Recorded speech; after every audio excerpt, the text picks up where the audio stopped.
เบิ่งน้ำกันให้ทางปาลุงเพิ่นเบิ่งน้ำกันน้ำเดี๋ยวเฮาสิอธิบายให้เบิ่งก่อนพี่น้องคือที่ดินเจ้าสุดสามีบ่สุดหัวนี่บ่ขึ้นแล้วนี่มาตัดนี่บ่ได้แล้วมันสิทับของน้ำของไรพังมุนเบิดเด้เริ่มถามเลยตัดเอาเลยนี่เห็นดีน้ำอยู่บ่น้องอ่อนยินดีฮะยินดีน้ำเห็นดีน้ำอยู่เนาะโดยเพราะว่างูขึ้นเฮือนเห็นว่างูขึ้นเฮือนขึ้นซานไหนกกแล้วมันโลดขึ้นไปนั่นอยู่นะเนาะ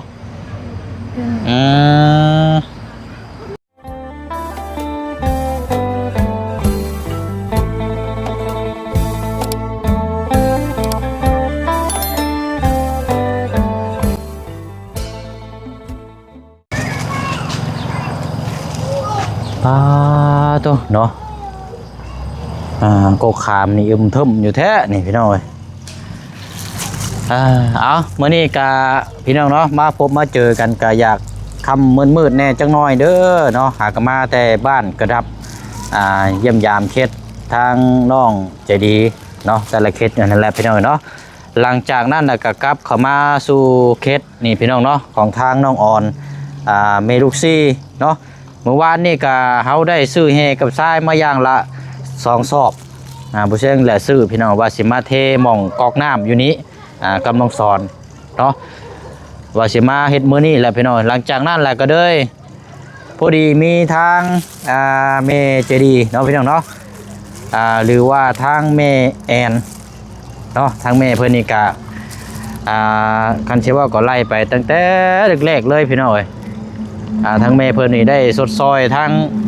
น้องอ่อนเนาะก่อนหน้ากันตอนที่ว่าผัวเราประสบแบบทำร้ายร่างกายทำเฮือนซ่านลัดแป้นอะไรพี่น้องเนาะทั้งแม่เพิ่นซอยแต่ว่าซอยในช่องของทางบ่จันเนาะทางทีมงานแล้วก็โยกไปเคสของทางน้องซอนก็คือกันเนาะทั้งแม่เพิ่นซอยเป็นห้องครัวพี่น้องเอ๋ยเนาะแต่ว่ากับพานในช่องของทางบ่จันคือกันมาเมื่อนี้น้องพี่น้องเนาะทางแม่เพิ่นได้รับได้ชมกะโอ้ยมองเห็นทางลูกเต้าเรานี่แหละพี่น้องกำลังเริ่มกำลังใหญ่กำลังสิเป็นสาวห้องน้ำห้องในบ่มีบัดนี้พี่น้องเนาะก็เลยแม่เพิ่นได้พูดคุยเนาะพี่น้องเอ๋ยเนาะอยากมีจุดประสงค์อยากสร้างห้องน้ำให้ทางน้องอ่อนเนาะพี่น้องเนาะเอาเดี๋ยวพูดคุยนำกันเลยพี่น้องเด้อเนาะอากาศสบายดีและสวัสดีพ่อแม่พี่น้องเบิดสู่ขู่สู่คนมาพบมาเจอกันอีกคือเก่าคือเดิมน้องพี่น้องเนาะเมื่อนี้ก็ถือว่าได้รับข่าวดีจากทางแม่แอนน้องพี่น้องเนาะอยู่ประเทศอังกฤษเนาะทางแม่เพิ่นก็เป็น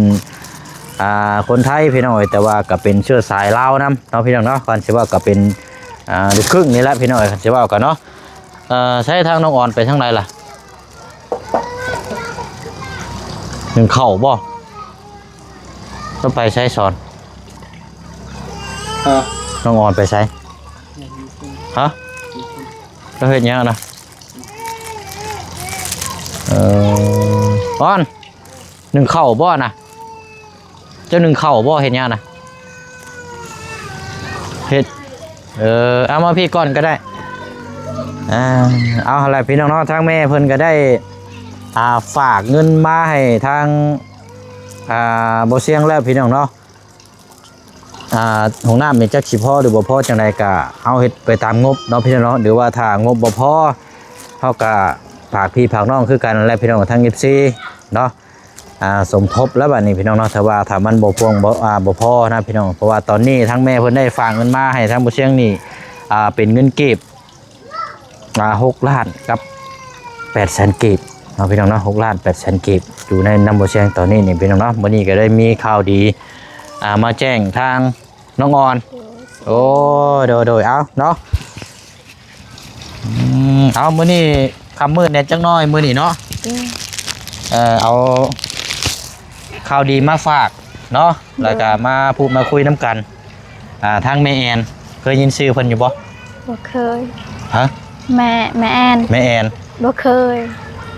บอกว่าดื่มแล้วฉันแต่น้องซอนนี่หู้ว่าล่ะน้องซอนนะหู้เลยแม่แอนนี่คือแรกแล้วเนี่ยคันเชื่อว่าก็เริ่มต้นได้ที่ว่าทั้งบ่จันนี่ แม่แอนพาเจ้าไปตอนบ้านผัวเจ้าตอนนั้นเลยที่ ที่ว่าบ้านไกลๆตอนนั้นเด้ เฮาลืม ดื่มนะบ่ โดยขอโทษขออภัยเด้อลืมซื้อมา เด้อเนาะแต่ว่าบ่เป็นหยังเนาะ เด้อ ทางแม่เพิ่นให้คำแนะนำบอกทางบ่เชียงมาพี่น้องก็ได้มาพูดมาคุยบอกให้กันทำฮู้นํกันยันว่าอันนี้นะก็แล้วเนาะทางแม่เพิ่นได้ฝากเงินมาให้นำบ่เชียงนี่6ล้านกับ800,000กีบและให้เฮ็ดห้องน้ำ เนาะแต่ว่างบนี่พอหรือบ่พอจังไดก็ฝากพี่ฝากน้องติดตามเบิ่งนํกันเนาะพี่น้องทั้งค่าสร้างค่าหยังแต่ว่าเป็นอุปกรณ์นี่ก็เป็นประเภทไม้นี่คันขาดก็ขาดบ่หลายขาดแต่ไม่แป้นนี่แหละไม่เป็นลม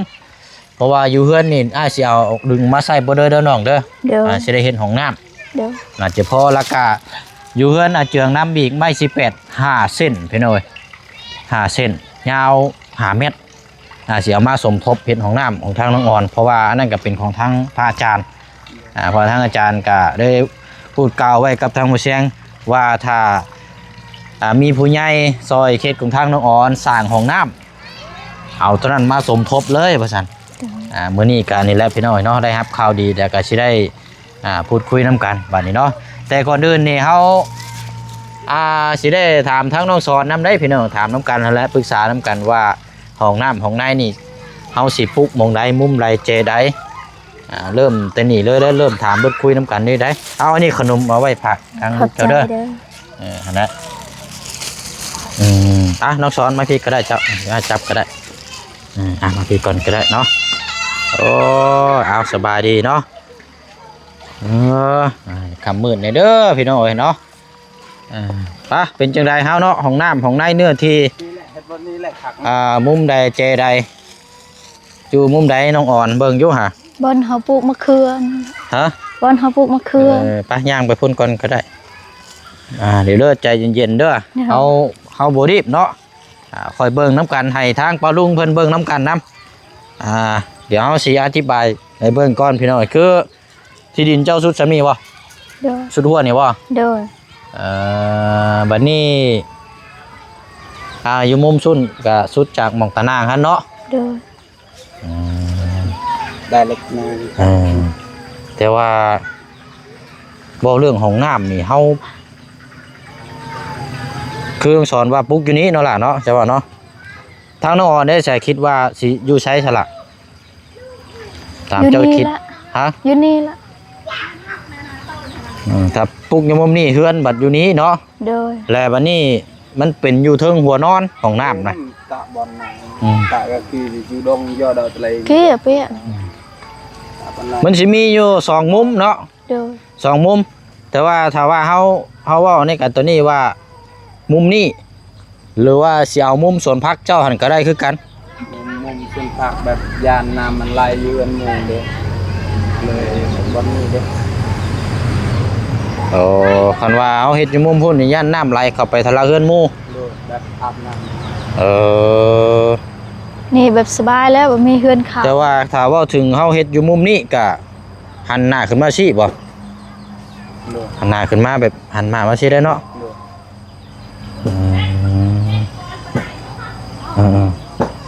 เป็นในสาบานนี่เนาะก็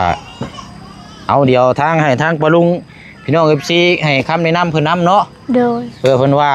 เอาอยู่มุมซุ่นซะว่ามันหน้าบ้านว่าซั่นก็จังว่ากันเรื่องน้ำหนองน้ำไหลแล้วเฮาจังแปลงคลองเอาก็ได้เพราะเฮาสามารถขุดลงแล้วก็เฮาเฮ็ดหม้องเก็บท่อก็ได้เก็บน้ำก็ได้นะสอน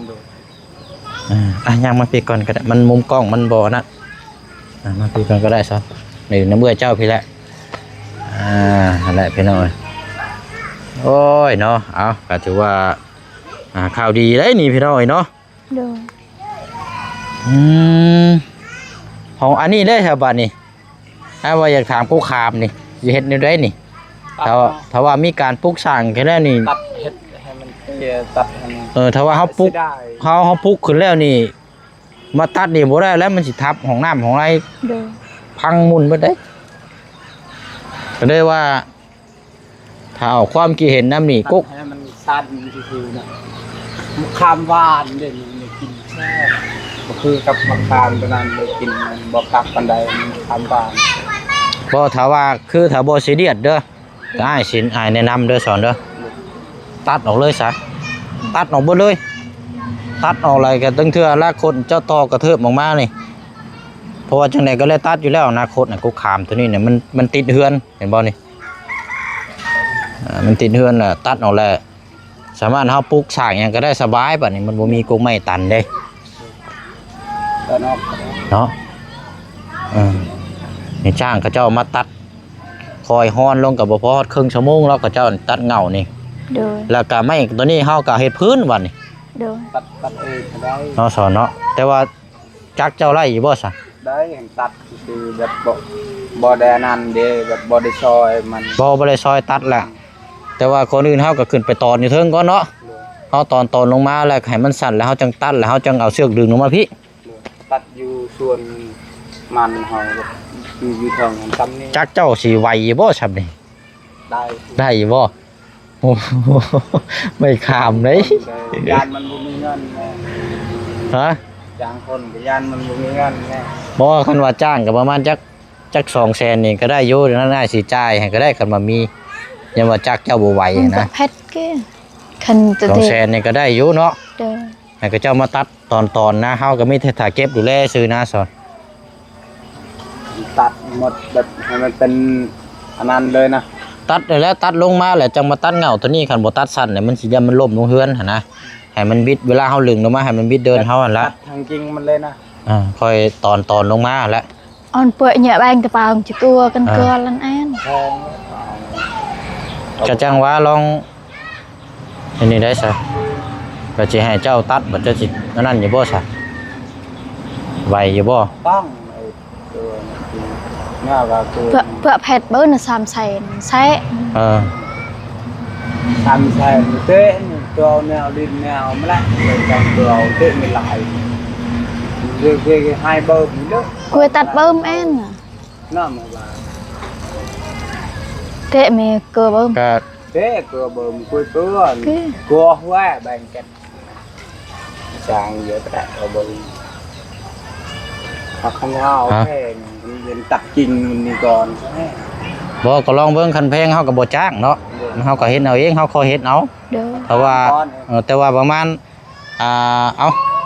300,000ซะแล้วบ่เลยเนาะน้ำมันเฮาบ่ซื้อก็คือ300,000นี่แล้วแต่เพิ่นเองเด้อจังซี่นะให้เพิ่นจัดแจงเองเด้อถ้าว่าเพิ่นบ่โอเคนี่ก็ให้เพิ่นตัดเลยเฮามีแต่ถ้าเก็บไม้อย่างเดียวนะ เด้อ แต่ว่าถ้าเพิ่นจะเอาแพงแล้วเฮาก็ทีนี้ได้ซะเฮาหาวิธีแล้วก็ซอยกันเนาะ โดนมาท่ามันก็เลย หาเบิ่งสอนเด้อ โดย เพราะว่าหนึงมาได้ก็บ่อยากให้เจ้าตัดแน่เพราะว่ายันเจ้าก็เฮ็ดเวียกเมื่อยแน่ก็สิเอาเงินทางแม่เพิ่นฝากมานี่แหล้วก็ตอนนี้ เด้อ แต่ว่าถ้าตัดเด้อนี่อ้ายก็เริ่มถามถ้าตัดเอาเลยนี่เห็นดีน้ำอยู่บ่น้องอ่อน ยินดี ฮะ ยินดีนะ เห็นดีน้ำอยู่เนาะ เด้อ เพราะว่ามันเอาไว้นี่ก็มันก็อันตรายเด้นี่ต่อลูกเต้าอ มื ยู่ อ เรื นั้ อน นงูขึ้นเฮือนเฮา เห็นว่างู ลูก ก็ขึ้นเรือน เขาจึง ขึ้นซ่าน ตกใจ ได้กกว่ามันโลดขึ้นไปนั่นนี่นะเนาะ เด้อ อืม ลูกเฮาขึ้นเฮือนเห็นงูก็ มื้อนี้ ลู บ่ กเฮายานมือนั้นนั่น สิบ่แม่นงูอีกบ่ งู นี่คันตัดตัวนี้ออกนี่แปลนเด้อเด้นี่ แฟน เลยแป๊บหนึงเด้อ อ้าย พี่น้อ ใส่ ง ตะ เด้ เปื้อ อ ไว้ก็เปื้อเอา เอายืนเบิ่งรอบๆจ้ะหากมันอันนั้นอยู่บ่ตาอยู่บ่เพราะว่าถ้าเฮาปลูกสร้างขึ้นแล้วนี่เดี๋ยวมาตัดน้ำหลังนี่บ่ได้เด้บัดนี่ โดยตัดแบบตัดมืออื่น มันสิยากได้เนาะ โดยแบบเฮายังมืออื่นยังคาเวียกมื้อนี้ก็เฮาไปปลูกไม้วิทย์ไปขุด นี่ มือ ได้ อื่ ซะ นแล้วเลยมืออื่น อันน่ะน้องสอนมาพี่ก่อนล่ะมาพี่ก่อนเจ้าน่ะ เพราะฉะนั้น ถามก่อนบ่ท่านทางน้องสอนคันน้องเพิ่นว่างก็ให้สิอยู่กับเราก็ได้เบิ่งดูแลนะคันเจ้าก็ไปเฮ็ดเวียกก็ได้ โดย อันเวียกมื้อเจ้าบ่ได้มีหยังบ่ครับเนาะ เห็นได้สามีแต่ว่าทางน้องอ่อนแบบคันว่าเราไปเฮ็ดงานก็บ่เป็นหยังเฮามีแต่เจ้าไปเบิ่งตัวนี้ซะเด้อถ้าว่านั่นเบิ่นอ้ายสิมาเอาคำตอบนํเจ้าถ้าว่าเพิ่นพร้อมกันดูเลยเนาะ8-9 โมงมื้ออื่น เอาก็ยังบ่ฮู้แบบเอาคิดบ่ไปคิดแบบมันก็200,000 300,000เฮายังบ่ฮู้เด้แบบมันช่วงนี้มันแพงเด้ จังหวะก็ลองให้เขาเจ้ามาเบิ่งว่ากุกขามอยู่นี่เนี่ยเขาเจ้าลองคันว่ามันแพงได้ก็เอาก็เห็นได้ซะจักน้อยเจ้าหั่นแหละ ค่อย เฮาถามก่อน ถามมึงก่อน ยังบ่ฮู้กันเลยกันว่าประมาณเต็มที่จัก300,000นี่ก็โอเคเนาะถ้าว่า500,000นี่ว่ามันแพงโพดนะ โดย เพราะว่าจักมันก็บ่ได้หึงบ่ได้ดอกมันก็คือเจ้าขึ้นไปตอนแล้วก็เอาลงมาได้ก็เดี๋ยวเก็บมาชุมเฮาเก็บเองแล้วก็เจ้าตัดออกไป แต่ว่าก่อนอื่นนี่ของปลูกของพังเนาะเฮาสิได้ตัวใดมันสำคัญนี่โยกย้ายออก โดยปลูกอยู่สวนเฮาอีก โยกย้ายก้นออกไปเพราะยันไม้มันทับมันหยังจะมันตายมันหยังนะตัดตัวนี้ออกก้อนพี่น้อยเนาะ ตัดกิ่งก่อน ตัดกิ่งออกก้อน ตัดมา โดย อันนี้ก็ต่างคนต่างเฮ็ดดีน้ำกันกับงานเวียกงานมันก็จังสีง่ายแล้วเดี๋ยวให้ทางน้องสอนเจ้าถามเบิ่งเด้อน้องเด้ออันนั้นเดี๋ยวบื้นอ้ายสิประมาณ8 โมงปลายเนี่ยเนาะอ้ายสิเข้ามาเฮือนเจ้าเด้อมาความตอบกันว่านั่นก็ให้เรามาตัดน่ะพร้อมดุยน้ำกันเด้อถามราคาเบิ่งน้ำกันแล้วเนาะตัวนี้ได้พี่น้องออกมาแล้วก็แปลนแล้วก็ว่ากันบัดนี้ห้องน้ำสิเอามุมนี้บ่หรือว่าสิเอามุมนั้น โดย เนาะเดี๋ยวให้ทางพี่น้องปลาดุงให้เบิ่งน้ำกันแล้วเพราะเนื้อที่ก็ประมาณนี้แหละพี่น้อยถ้าว่าเฮาปลูกนี่แล้วนี่อนาคตถึงเธอเราจะต่อเฮือนมานี้ย่างไปพุ่นหรือว่าปลูกอยู่พุ่นกะกองน้ำอยู่หันต่อของหันเลยก็ใกล้คือกันแต่ว่าฐาน้ำหลอกน้ำลายนี่เขาสามารถเฮาขุดโถก็ได้ โดย โถให้มองออกน้ำเก็บน้ำเก็บน้ำเหมือนเด้ โดย บ่ต้องให้มันไหลไปก็ได้คือกันมีแต่ปูนตัวนั้นก็หาแนวปกไว้ก่อนตัวนั้นเด้อ โดย ปูนตัวนั้นปลูกไว้ก่อนนี่พี่น้องเอกานี่แหละเนาะก็อยากให้น้องเพิ่นมีห้องน้ำห้องในบัดนี้โอ้ยไปสวนเมื่อเว้นนี่ป้าเว้าหลายพี่น้องขอโทษขออภัยหลายๆไปกับทั้งน้องสอนเมื่อเว้นนี่มีแต่โคยระเบิดส่วนเจ้านะเจ้าก็บ่ไปทางหญ้าแน่ มีเรียกเด้ เฮายังเวียกลาย จ้างนี่แน่ก็แต่ก็แล้วหาจ้างหญ้าเขาก็ยังเขาทัน หญ้าอยู่สวนนั่นก็ยังแบบมื้อนี้ก็ไปส่งแบบขุดซอยข้าวเด้อยากเฮ็ดให้เด้ขอเฮ็ดดินข้าวเด้เฮาแบบเฮาปลูกข้าวก็แบบเราอยากปลูกไม้วิดก็เราจ้างข้าวก็เฮาไปปลูกน้ำเขา แล้วมันหลายอย่างโพดเนาะจักสิเฮ็ดหยังเฮ็ดหญ้าพี่น้องกับบ่ติคันบ่เฮ็ดก็บ่ได้กิน ให้ก็อยากได้ส่วนก็อยากได้มา บัดตัวนี้บัดบ่ได้มาเบิ่งชับบัดนี้เนาะ ตัวนี้ก็ปะเลยยังได้ เบิ่งรถป้า6ชับเลย บัดแล้วปลูกไม้วิดมื้ออื่นก็ทางสวนนี้แล้วสวนนี้ก็ไปสวนพุ่น นั่นแหละเนาะ แต่ผู้เดียวก็ต้องทางหาหน่อไม้แน่ เนาะเอางานนี้ต้องอ้ายรบกวนทางน้องสอนได้งานนี่เด้อ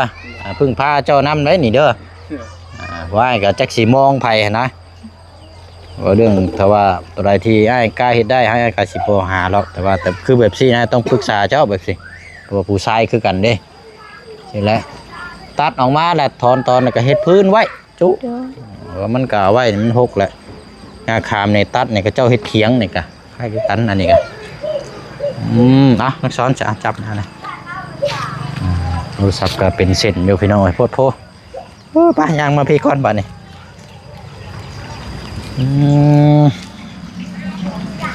อันนี้ล่อเจืองเอาไว้ก่อนอันนี้สวนพักบ่ใช่ตัวนี้นะ โดยเฮาปลูกมะเขือมะเพชร อันนี้สวนพักสวนหมึกพริกเนาะ โดย แต่ว่าสำหรับไม้ว่าถ้าห้องน้ำเนี่ยว่าชมตะหนาพี่งามสุด โดย จังสบายได้เพราะว่าหนึ่งมาห้องน้ำนี่บ่อยากให้มันอยู่เทิงหัวเพราะว่าหนึ่งมาบัดเฮาบัดนอนอยู่นี่บัดห้องน้ำบัดปิ่นใส่เทิงหัวนอนหาน้ำ โดย คือจังได๋ ทำใจตั้งใจอายและอายสิเฮ็ดวันใด ถ้าปลูกอยู่มุมสุดนี่ก็เฮาหันหน้าไปสิก็อยู่นี่เด้อกองน้ำก็ไหลเขานี้มันก็บ่ไกลในปานใดนะนี่สวนแล้วนี่พี่น้อง ยันน้ำไหลเห็นมือเลย บ่ตัวนี้นะเฮาเฮ็ดขุดโถเอาก็ได้ช็อตหน่อยขุดอ่างเอาแบบคืออันลงจากประมาณท่อนึงนี่ก็ได้ โดย เอาลงมาจากท่อนึงแล้วก็เวลาเฮาอาบน้ำเลยมันสิซึมลงหั่นเลยบ่ให้มันไปพัวพันอยู่พุ่นเพราะห้องบ่เฮ็ดนางอ่างเก็บน้ำนะได้คือกัน เฮาขุดแถวหนึงแล้วก็อีกแถวต่อที่2ก็เฮ็ดอ่างน้ำหม่องเก็บน้ำว่าย่านมันซึมไปเฮือนเขาเจ้าก็บ่ใช่ปัญหาหรอกตอนนั้นน่ะโอ้ยเนาะเอามื้อนี้พร้อมข่าวดีแล้วพี่น้องมาแจ้งเนาะแล้วก็จังว่าจังคุยน้ำกันบัดนี้ทางงบก็สิได้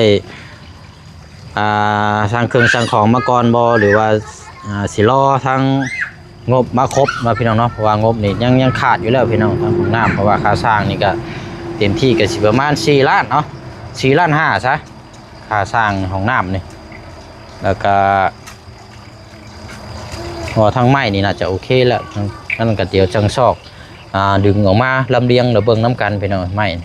ไปเอาเยอะเอาเจียงมานํแล้วก็ดึงตัวนี้อย่างมานํอะไรสบายว่าลูกเราก็เริ่มใหญ่แล้วไปเนาะอันนี้มาอยู่นี่ฮะหนูบ่ห้อยเด็กหนูอีกบ่จักซะเนาะเด้อหนูซิงเฮ้ยเนาะเอาเฮ็ดได้ฉบับนี้เนาะเอามันบ่มีหม่องนั่งซะพี่น้อยเนาะขอโทษขออภัยหลายๆอันมีแต่ว่าเอาขนมให้ลูกรถ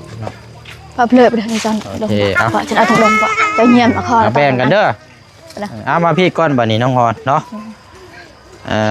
เอาพี่น้องเนาะถือว่าเป็นข้าวดีมีแต่ว่าอยากให้ทางน้องออนนี่ละเนาะฝากขอบมุกขอบใจขอบคุณขอบคุณทางแม่แอนเนาะว่าทางป้าแอนเนาะอยู่ประเทศอังกฤษผู้ใดพี่น้องเนาะเพิ่นก็เคยซอยมามื้อนี้ก็อีกรอบนึงเนาะเอาอันนั้นเนาะขอบคุณขอบบุญแม่แอนหลายๆเด้อที่เฮ็ดให้เฮาห้องน้ำขอบคุณขอบบุญหลายๆเด้อให้อยู่ดีมีแห้งให้สุขภาพแข็งแรงความเจ็บให้ได้ความไข้บ่ให้มีปรารถนาสิ่งใดขอให้ได้สิ่งนั้นนอนหลับขอให้ได้เงินหมื่นนอนตื่นขอให้ได้เงินแสนขอให้แม่เฮ็ดเกิดธุรกิจหยังขอให้เจริญก้าวหน้าเด้อทั้งหมดครอบครัวแม่ขอให้เทวดาหักแพงหลายๆขอให้อยู่เย็นเป็นสุขขอให้สุขกายสบายใจเด้อทั้งหมดครอบครัวแม่แอนเด้อและทั้งหมด FC สุขคนขอให้เทวดาหักแพงหลายๆเด้อสาธุและขอบคุณขอบบุญทั้งอายนำที่ซุบซอยเฮาขอบบุญขอบคุณหลายๆให้อายไปใส่มาใส่ให้รอดปลอดภัยขอให้อายไปใส่มาใส่มีคนหักคนแพงตลอดปีขอให้ครอบครัวอายขอให้อยู่เย็นเป็นสุขขอให้สุขกายสบายใจขอให้ไปสิ่งใดให้รอดปลอดภัยขอให้เทวดาหักแพงหลายๆเด้อทั้งหมดครอบครัวอายขอให้อยู่ยืนยาวขอให้อยู่เย็นเป็นสุขเด้อสาธุเอาเนาะป้าเด้อพี่น้องเนาะเราให้พรขอบมุกขอบใจถ้าว่ามื้ออื่นคั่นนั้นก็จะมีเวียกเจ้ากลับไปเฮ็ดได้ก็ได้เด้อโดยมื้ออื่นยังเฮาไปเฮ็ดเดี๋ยวเวียกมื้อฮือแล้วเดี๋ยวเวียกตัวนี้มื้อฮือก็อยู่เฮือนมอบให้ทางน้องสอนก็ได้ตัวนี้เด้อเดี๋ยวก็มาสิดูแลหรอกทางบ่ว่าจะเอาตัวนี้ลงก่อนเนาะกกขามนี่แหละอันนั้นก็เดี๋ยวให้ทางน้องสอนไปพัวพันในมื้อเฮาก็มาเอาคำตอบนํกันถ้าว่าโอเคก็พร้อมดุยเลยมื้อนี้พี่น้อยเนาะจวดเลยเราเลยสิได้แปลนเก็บเมียนแล้วก็เอาบาดนี้เบิ่งนํกันยาวๆแล้วบาดนี้เนาะเอาดีใจนำเด้อเฮาดีใจว่าหลายคู่หลายคนพี่น้อง FC ปาลุงก็อยากให้มีห้องน้ำโอ้ยตั้งนานแล้วพี่น้องผู้เชี่ยงก็เคยว่าอยู่ที่ผ่านมาก็ถือว่าหลายรอบอยู่เนาะนี่ก็นี่แหละพี่น้องมื้อนี้ก็เอาความสะดวกสบายห้องน้ำของนายพออยู่ใส่ก็ต้องมีห้องน้ำคือเห็นแต่ว่ายามเวลาเข้าป่าแล้วพี่น้องไปเห็นแต่ควยระเบิดรถโอ้ยเนาะเวลาเจ็บท้องก็ไปส่วนมันลำบากแห้งเนาะลำบากแห้งเวลาฟ้าฝนตกนี่แหละพี่น้องเอ้ยยามน้ำท่วมแห้งลำบากแห้งยามน้ำท่วม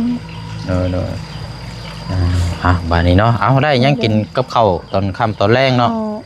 ดังไผ่กำลังต้มมะเขือโอ้